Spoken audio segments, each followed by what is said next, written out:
talk shoes, man. Fashion or function? Um, function. Oh, Yeah, fashion's nice, but it gets you hurt sometimes. So function. yeah. So obviously different, activities, purposes call for different types of shoes potentially. But in general, let's start in general, big picture. What do you like in shoes? What do you recommend? Well, if we're dealing with, since we're on the athletic, topic here, and we'll discuss something that probably I get the most questions about is running shoes. What do I do with running shoes? There are so many brands and there's so many ways, that shoe companies make their shoes look better with different types of, they have a course to them and different types of foam now and air pockets and everything else. A lot of it is like glitz and it looks really good. A lot of shoes are really good looking shoes, I'm sure, as you can tell, but how functional are they? What are we really looking for? And what we have to look for are two basic things. And beyond that, if you want your fashion, you can have your fashion, but you got to have the function first. All right, what are those two things that you're really looking for? The first thing that I'm looking for in a shoe is what's called a zero drop.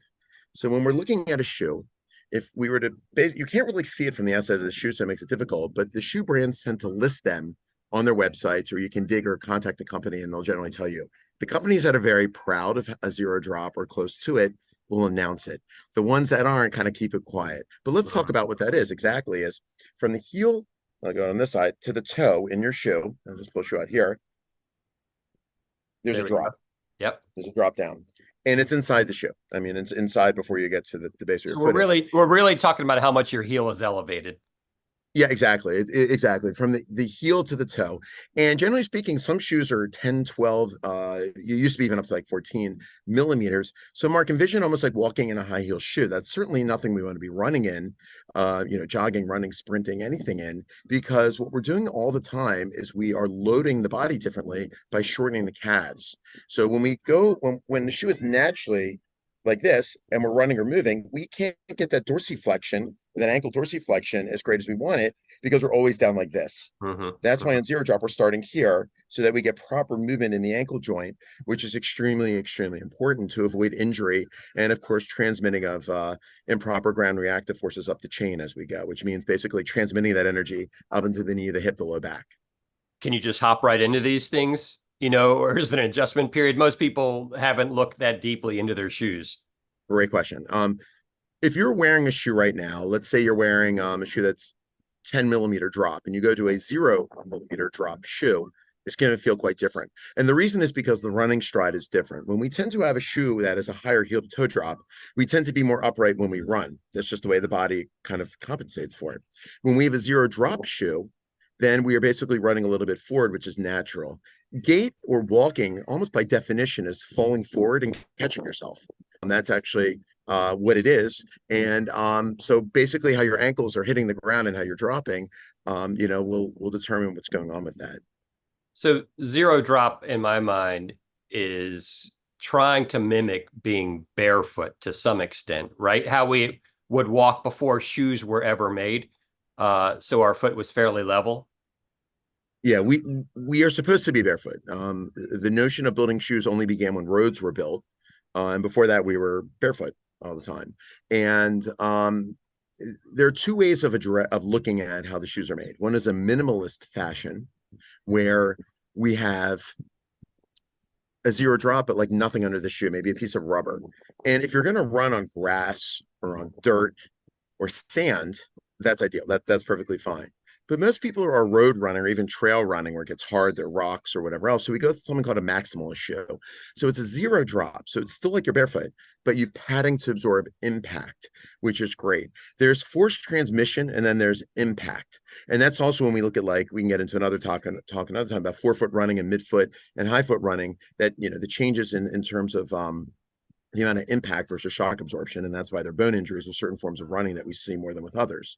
But with a zero drop shoe, I like to go more of the maximalist. So we have nice protection for our feet and our joints. We have shock absorption, but yet we still mimic being barefoot. So we're not loading, the ground reactive forces aren't loading in a natural fashion.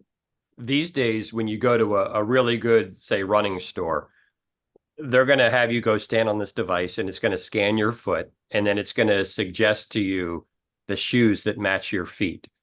You know what I'm talking about? Yeah, I have some problems with that. I think a lot of times people in shoe stores aren't really fully trained in injury prevention, joint biomechanics, how the muscles in the ankle and the feet are working, the particular sports you're involved in. And remember, if you analyze someone on a device, let's say they have a pathomechanical gait, or there's something wrong with their gait already, their ankles are moving well, they're already suffering from a little bit of, flat foot or a high arch, and you put them on a device, it's going to give them something specifically for what it shows there. But meanwhile, if a problem is structural, that might be great. But a lot of problems are functional, which means they should be corrected. They shouldn't be there. But that's going to lock them into that pathomechanical gait, and that can be very dangerous too. Wrapping this up, are there any brands, that you think are especially good with this either zero drop or approaching zero drop?